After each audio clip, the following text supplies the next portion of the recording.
I had a near-death experience when I was declared clinically dead for 10 minutes, which resulted in a 6-month coma. It was another 18 months at Helen Hayes Rehabilitation Hospital to begin functioning on my own. And now I am finally getting back to what I was put on this earth to do. Update my website about life hacks. So here's some life hacks for the afterlife. Why not treat it like everything else in our modern digitized life? Maximize and milk the shit out of it. Clothes. Don't overpack. Best I can recall, it's pretty mild. You can get by with shorts, maybe a light sweater or jacket. Connectivity. The coverage, bandwidth, connectivity is just incredible. You don't have to charge anything, no buffering. I don't know if it was USB, 5G, AC, DC. I don't know. There were a lot of flashing lights and bright lights and sparks. Removing stains. Every stain can be removed by blinking. I think you have to have some intention when you blink, but it works. Binder clips. I have written so many life hacks involving binder clips, so you can imagine how thrilled I was to find out these familiar black and silver clips come in handy in the afterlife. Just have a lot on hand in different sizes. Planning. I've written dozens of life hacks to help organize, plan, manage to-do lists. And this is hard to say, but don't waste time planning. Time is no longer an issue, so why plan? You don't have anything to do, but then again, you can also do everything all at once. To get used to that concept really took me some time.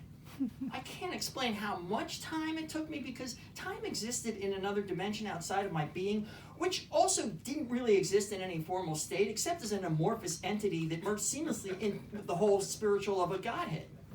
Anyway, I don't know, it made sense for that thing. Who you are and seeing everyone else. I've had a lot of shares on my website for life hacks for identity theft. This is different.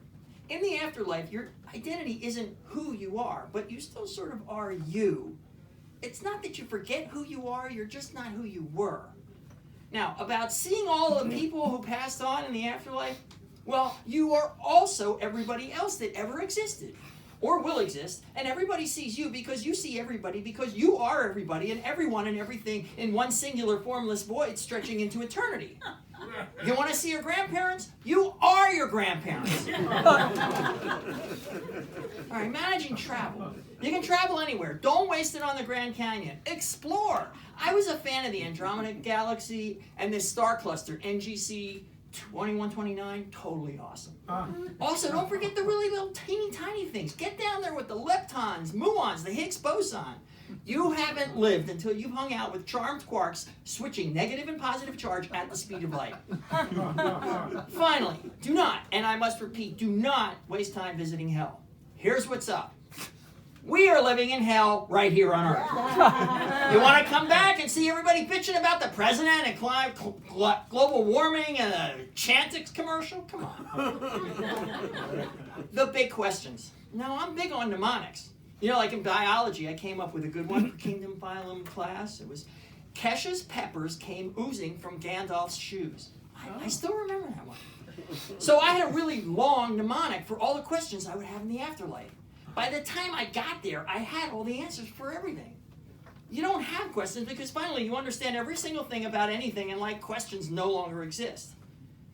I wish I could write more, but due to the coma, I'm still learning how to eat cereal with a spoon and walk upstairs. So I don't have any idea how I'm going to write my epiphany of cosmic understanding containing universal truth and infinite awareness.